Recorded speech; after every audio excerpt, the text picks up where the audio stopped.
Hello, friends and members of the Creation Research Society. Dr. Brown here. Uh, as our member spotlight series continues, our goal is to introduce you to other members in the society. So today we have a new not a new member, but new to me. I've never met this person until today. So let me introduce you to Dr. Cherian John. Dr. John, welcome. Yeah, hello, welcome. Thank you.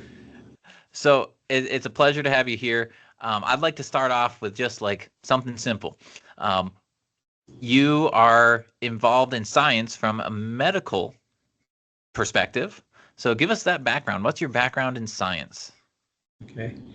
I came from India. I was being trained to be an accountant, but then by God's intervention, my parents told me to go into medicine because I wanted to become a preacher. They said, if you're a doctor, you can preach, so talk to people. So that's how I became a doctor. And biology became an interest of mine. And a lot of creation is biology, but there's also astronomy and geology. So that's my background. So how did you become focused on creation science? And in particular, how did you learn about and become a member of the Creation Research Society? Yes. I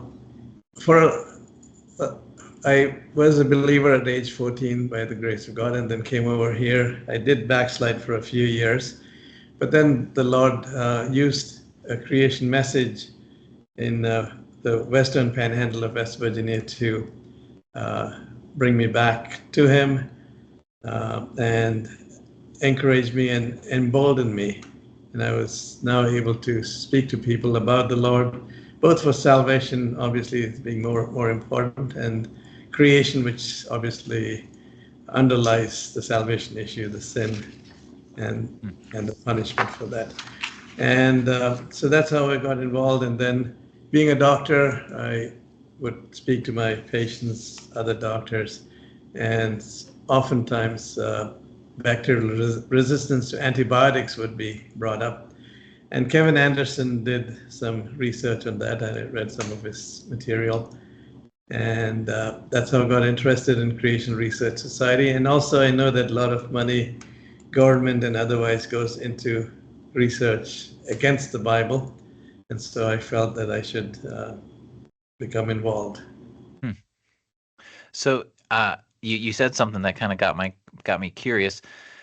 Going back those many years ago, when you heard that creation message in West Virginia, what do you remember? Maybe not the particular evidence, but the feeling that you had that captured your attention when you were hearing that message.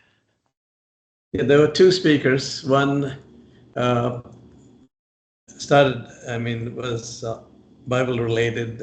Obviously, both are Bible related, but as far as God is all powerful and God is all knowing, and nobody was there when all this happened except God, and can we trust His message?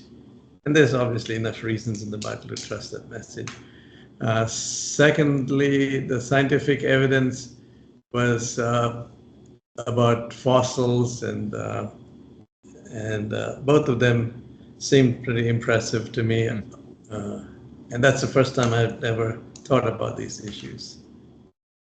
Yeah, it makes me wonder how many people out there are kind of in those same shoes, like they've never really seriously considered the biblical story from a scientific perspective. Mm-hmm. There are a lot of people in that category, yes. So you're a cardiologist and still practicing, but more in general medicine, I understand. Yes. But how do you hope to be used by God in the creation ministry, or even in personal ministry? Yes. The main issue is we can trust the Bible from the first word to the last word, and that's where creation becomes important, and explain why we are facing death, and both physical and eternal, and why Christ came to save us. So that all starts in Genesis, and that builds up to the rest of it. So I'm used because I'm a physician. I had a private practice for a long time. I work for a institution now, but I, by God's grace, have the biggest practice in this town, and I keep creation material, gospel material in my waiting room. I wear a button that says "if?" question mark, meaning if you die, what's next? Ah, So that allows me to then talk to patients. Obviously, not every patient, but patients, other physicians, pharmaceutical reps that come into the office.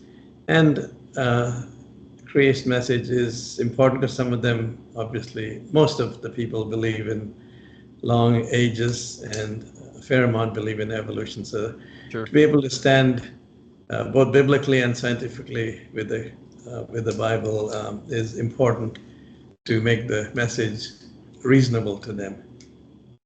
Well said. Well said. And I think that that kind of encapsulates what our goal is as a society is for professionals that are either medical doctors or scientific researchers to be professionals in their field and also to carry with them a biblical perspective and to be able to enable that. I'm going to give you last word. Give us one of your favorite Bible verses. It could be creation related. And any last thoughts for the creation movement at large? Okay. My favorite verse is Jeremiah 33:25 to 26, which says, God is upholding every physical law of the universe.